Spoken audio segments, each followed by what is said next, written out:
Hello दोस्तों, नमस्कार। आप लोगों का ऑल इंडिया स्टडी में स्वागत है। तो आइए आज हम देखेंगे सिगमंड फ्रायड का सिद्धांत। ठीक ना, जो सीटेट में टीचिंग लाइन में पूछे जाने वाले बहुत महत्वपूर्ण प्रश्न है। इनसे कई क्वेश्चन पूछा जा सकता है, ठीक ना। और हर साल 1 से 2 क्वेश्चन पूछे ही जाते हैं। इनका सिद्धांत क्या है, इनका विचार क्या है, इनकी अवस्था कौन कौन सी है, सबके बारे में हम जानते हैं।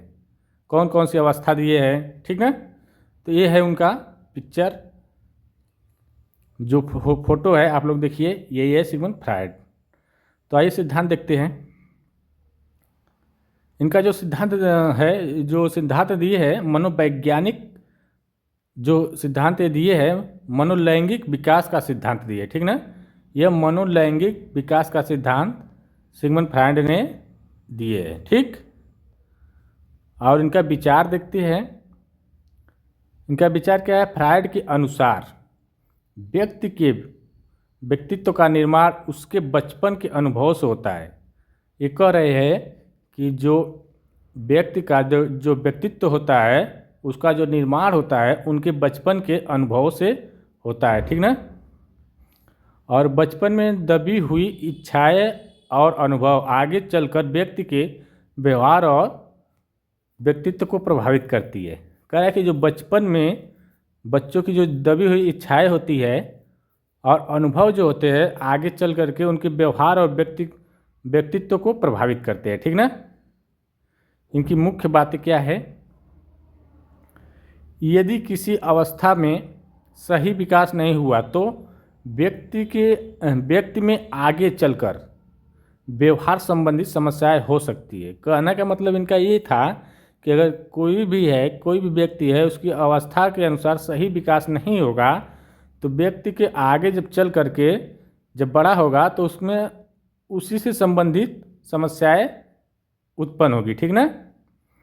अब देखेंगे फ्रायड के अनुसार व्यक्तित्व की संरचना कैसे हुई है, ठीक ना। ये कितने संरचना दिए, ये बता रहे हैं कि फ्रायड साहब ये बता रहे हैं कि व्यक्ति की संरचना किस प्रकार हुई है, ठीक ना। ईड का मतलब होता है जन्म से मौजूद, ठीक ना। और इच्छाओं और सुख पर आधारित, मुझे भी चाहिए, ये शब्द ईड में आते हैं। जन्म से मौजूद, जो जन्म से ही मौजूद होता है, और इच्छा और सुख पर आधारित होता है, और मुझे भी चाहिए, ये शब्द जो है ईड में आते हैं। और दूसरा है ईगो, वास्तविकता का सिद्धांत। ईगो में क्या आता है? वास्तविकता का सिद्धांत, मतलब वास्तविक कार्य को करना, ठीक ना। और ईड और समाज के बीच संतुलन। और क्या होता है? ईड और समाज के बीच संतुलन बनाए रखना, ठीक ना। और सुपर ईगो का मतलब होता है नैतिक और आदर्श और सही गलत की समझ। सुपर ईगो की अवस्था में बच्चा क्या करता है? नैतिक और आदर्श का ज्ञान हो जाता है और सही और गलत की समझ हो जाती है। अब देखेंगे इनके 5 मनोलैंगिक विकास की अवस्था कौन कौन सी है। तो देखिए, पहली अवस्था जो है मौखिक अवस्था। तो मौखिक अवस्था जो है यह 0 से 1 वर्ष की आयु में होती है, ठीक ना। मौखिक अवस्था 0 से 1 वर्ष की आयु में इसकी जो विशेषता होती है, सुख का केंद्र मुंह से, जैसे चूसना, काटना, माँ पर निर्भर रहना। 0 से 1 वर्ष का जो बच्चा होता है उसको सुख किस प्रकार मिलता है?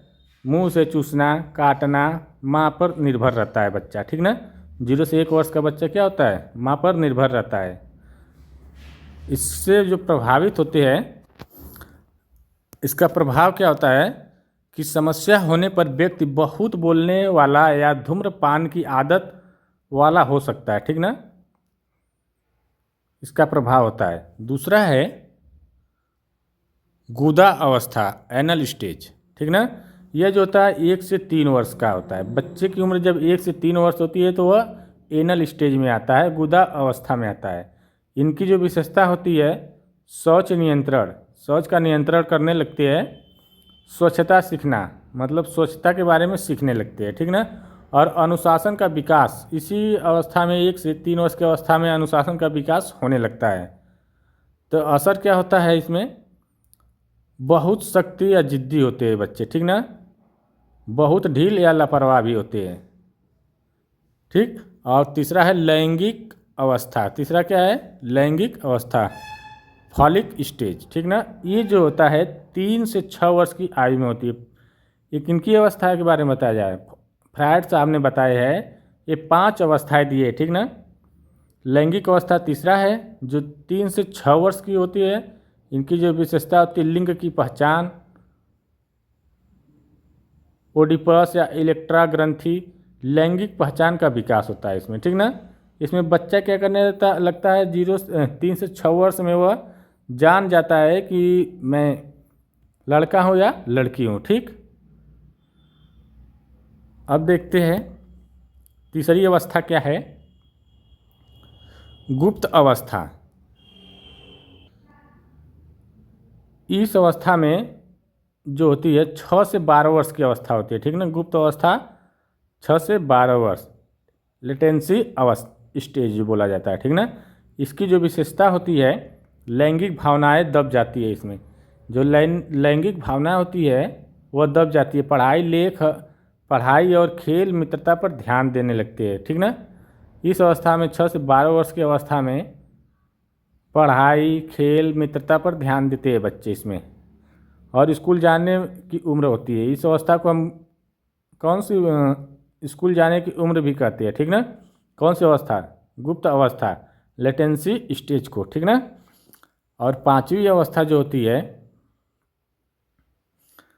जननांग अवस्था, जेनिटल स्टेज। ठीक ना।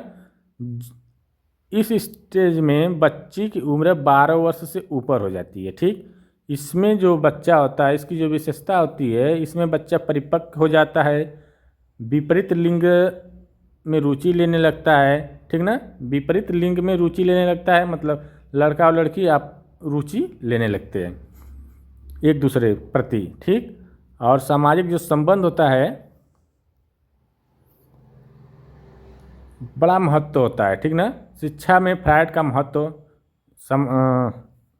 फ्रायड का जो सामाजिक संबंध क्या है, शिक्षा में फ्रायड का बहुत महत्व है। ठीक ना। शिक्षक को बच्चे के व्यवहार के पीछे के कारण को समझना चाहिए, ये बता रहे हैं। कौन?